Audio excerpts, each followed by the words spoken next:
Dia de apresentações do CT Moacir Barbosa e expectativa nas alturas para o jogão de amanhã às 16 horas em São Januário contra o Grêmio. Essas e outras notícias agora no vídeo de hoje.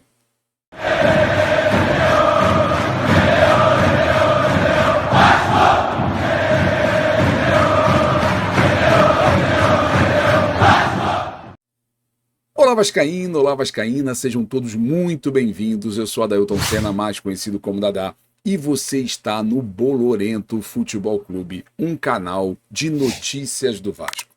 Vamos começar o dia de hoje falando sobre a apresentação do lateral esquerdo Jefferson. Jefferson teve sua apresentação realizada hoje por volta de meio-dia, era para ter sido feita ontem, porém houve uma operação policial nos arredores do CT Moacir Barbosa, que impediu, por uma questão de segurança, essa apresentação de acontecer na tarde de ontem. Então passou para hoje. Então hoje foi feita a apresentação pelo Paulo Brax. Todos nós sabemos que o Jefferson, que vai usar a camisa 12, chega para compor o elenco. Ele vai ser o reserva imediato do Piton. Então ele mesmo sabe dessa responsabilidade, mas mesmo assim não podia ser diferente. Na curta entrevista que ele deu, ele deixou claro que ele vai querer lutar pela posição, vai querer brigar pela posição.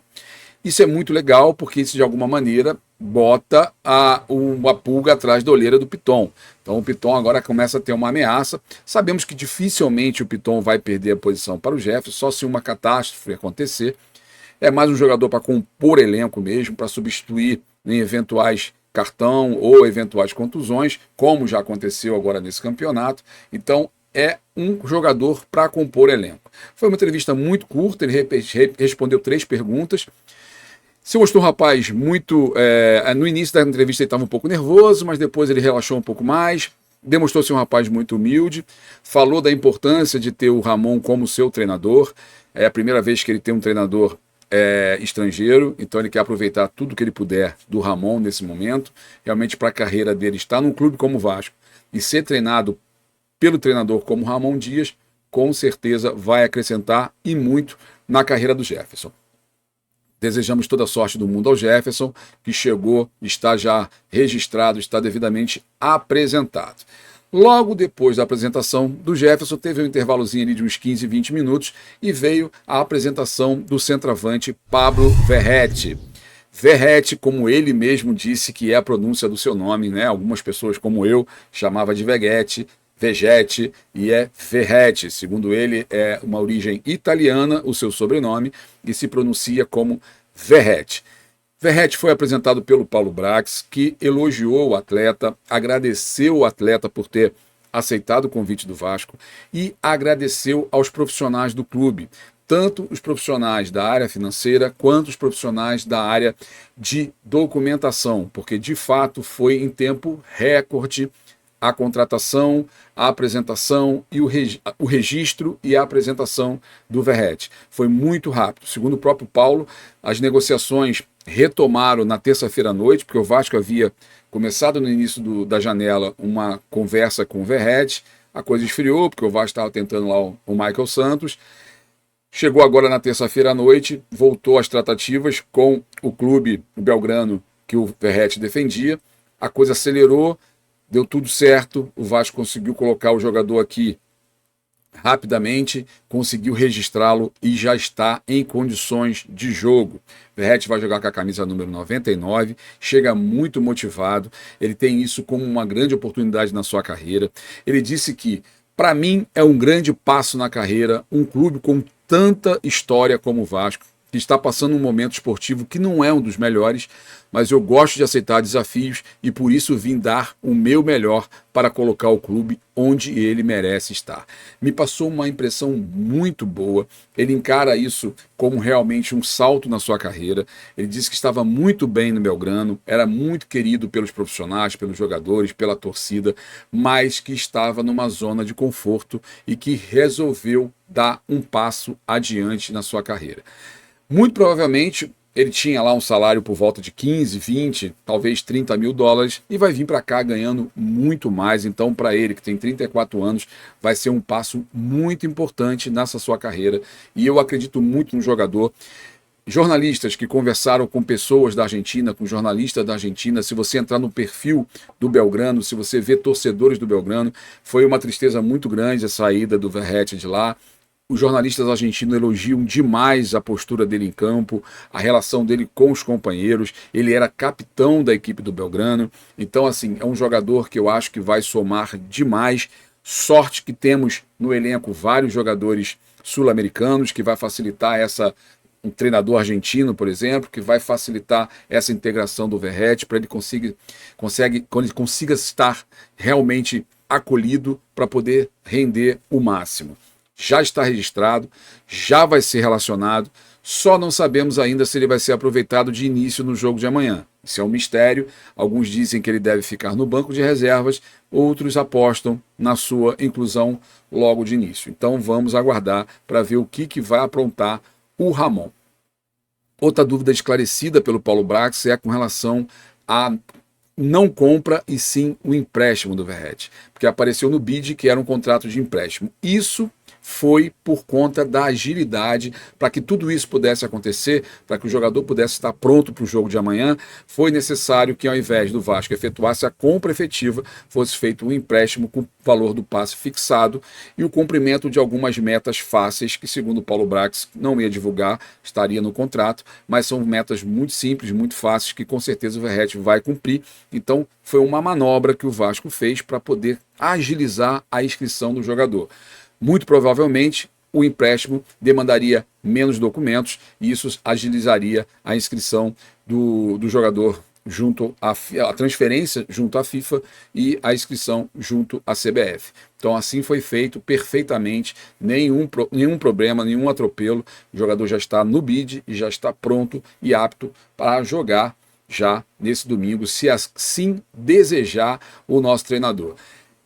Aposto demais nesse jogador, eu acho que ele vai ser muito útil para o Vasco, eu acho que o Vasco vai conseguir realmente dar um passo importante no seu ataque, tanto com o Sebastião quanto com ele, então aposto demais, eu acho que vai dar muita liga esse nosso ataque, que assim seja. Bom, outra novidade do dia foi mais uma vez a história do Vieto, né? Já tem lá quase 200 mil comentários na foto do seu Instagram, e a novidade é que o Nils Colina colocou o Vieto na Times Square. Foi feito um videozinho lá do Vieto pedindo a ele para vir para o Vasco, então provavelmente mais uma ação que deve ter sensibilizado a família do Vieto. Tem alguns sites dizendo que ele teria aceitado a proposta do Vasco, estaria só na dependência de convencer a sua esposa a vir morar no Rio de Janeiro. Então a gente está nessa expectativa. Já foi dito pelo seu empresário que até o dia 12 ele encerra essa conversa, ou seja, ele vai definir o seu destino. E aí nós estamos aí na expectativa de que ele se sensibilize com essa pressão que a torcida está colocando, com essa força-tarefa que a torcida do Vasco está colocando para que ele venha para o Clube Cruz Maltino. Então a gente todos ali torcendo para que o Vieto seja o nosso camisa 10, porque aí sim daria um salto de qualidade no nosso meio de campo maravilhoso, e aí as chances de não cair ficariam maiores. Então a gente está torcendo para que essa negociação seja concretizada. Liberação de público em São Januário. Foi indeferido. O Vasco colocou uma nota hoje de repúdio, triste pela decisão do Ministério Público Carioca. A Barreira também fez uma nota porque se sentiu descriminalizada. É importante a gente salientar o seguinte: o fato de São Januário, ali naquela região, muito se depende economicamente do funcionamento do estádio, da presença de público. Você imagina, quarta e domingo, você tendo ali 20, 25 mil pessoas, que não são só as pessoas que entram no estádio. Tem as pessoas que vão e ficam ali na Barreira consumindo. Então, assim, muitos dos comércios locais ali vivem desse fluxo do Vasco, vive dessa movimentação.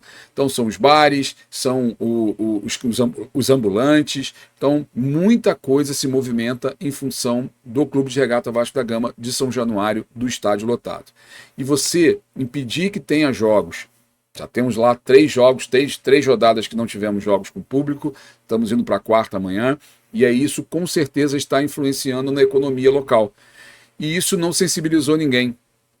Ninguém ficou preocupado com isso, né? Estão apenas preocupados em lacrar, preocupados em dar os seus pareceres cada vez mais clubistas, né, fazendo comparações esdrúxulas, como foi a comparação do jogo Sport e ABC, onde teve briga entre mulheres, porque o que o Vasco pediu ontem foi apenas para liberar para PCD mulheres e crianças. Então, não teria o menor problema liberar o estádio para esse tipo de público.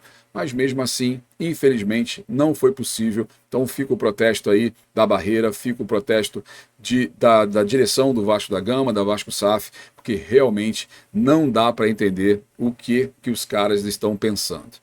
Bom, ontem também teve a celebração lá do Cabo Daciolo, esteve em São Januário lá para o grande clamor, teve lá a sua oração e o tempo todo ele ressaltava que não era uma questão religiosa, né? Era ali realmente o grupo se unir em prol de uma mentalização positiva para que o Vasco de alguma maneira saia dessa situação. Então toda e qualquer manifestação que seja feita para melhorar a nossa situação, seja ela espiritual, seja ela física dentro de campo, tudo é válido. Então o Cabo Daciolo teve lá, fez as suas orações e espero que dê resultado, espero que a gente amanhã comece de fato a tão sonhada virada de chave nesse campeonato. Estou apostando demais nisso, já teve mais uma semana de treinamento aí com o Ramon Dias, então eu acho que o time vai de fato conseguir arrancar e tirar esse peso das nossas costas que é não vencer em São Januário nessa temporada, no caso no Campeonato Brasileiro. A provável escalação para o jogo de amanhã do Vasco é Léo Jardim, Miranda ou Robson Bambu e Capasso. Léo, Pumita, Medel, Praxedes, Orediano e Lucas Piton, Figueiredo e Sebastião Ferreira. Então tem pessoas apostando que o Figueiredo deve fazer a dupla de ataque com o Sebastião, o esquema de 3 zagueiros, sendo o Miranda ou o Robson. Parece que o Robson treinou bem nessa semana e o Ramon estaria tendencioso a colocar o Robson para jogar. Faria lá com Capasso e o Léo o trio de zaga. Pumita pela direita, o Lucas Piton pela esquerda e o meio de campo com o Medel, Praxedes e o Orediano, que seria a novidade. O Orediano pelo meio, que é o que todo mundo está querendo. Eu acho que de repente o Ramon conseguiu convencê-lo a fazer o meio de campo. Seria aí uma luz, já que ele vem evoluindo, vem jogando bem. Os jogos que entra realmente começou a melhorar demais o Orediano. E eu acho que ele está rendendo muito bem ali pelo meio. Então tomara que dê tudo certo, tomara que ele aceite vir de fato ali no meio e as coisas ficarem de fato funcionando no nosso meio de campo para poder abastecer o nosso ataque. E aí tem a expectativa da entrada do Verratti no segundo tempo, ainda vai ter também o Paulinho no banco, então a gente começa a ter peças de reposição para mudar um jogo, para virar um jogo, para ter realmente a expectativa de que o time pode melhorar ao longo da partida, e eu acho que amanhã a gente começa a sair desse sufoco. Outra novidade é que o CEO do Vasco, o Lúcio Barbosa, fez ali uma carta dizendo da importância de nós estarmos juntos, que só será possível com a união de todos a gente sair desse sufoco. Né? Oficialmente ele está começando uma função, então ele fez lá uma nota dizendo da importância de todos estarem unidos para que a gente consiga sair junto dessa situação. Realmente um texto bem legal, está lá no site do Vasco, e é isso, a gente precisa se unir, a gente precisa estar junto, a gente precisa estar pensando positivo o tempo inteiro, tirar essa ideia de que a gente vai cair para a Série B. Ainda tem muito jogo pela frente, tem muita oportunidade, às vezes a tabela não ajuda, às vezes os jogos dos adversários não ajudam. Hoje mesmo, agora à tarde, teve um Atlético Paranaense e Santos, e foi 1-1 com um golzinho maroto no final de um pênalti, ao meu ver, que não existiu, mas o Santos conseguiu fazer mais um ponto. E o Santos está nesse campeonato que a gente está disputando. Então a gente tem que estar torcendo contra esses times que estão ali na rabeira para que a gente consiga dar uma arrancada e ir passando um por um até chegar no final do campeonato fora da zona de rebaixamento. Esse é o desejo de todo vascaíno. Bom, galera, as notícias de hoje eram essas. Falta apenas você se inscrever no canal, marcar ali o sininho de notificações, compartilhar, dar o seu like, comentar, para que a gente consiga cada vez mais evoluir. Fico por aqui, agradeço a todos pela sua paciência, pela sua audiência e Rio de Janeiro, brasileiro, meu irmão, sou vascaíno. Vasco da Gama, tantas vezes campeão.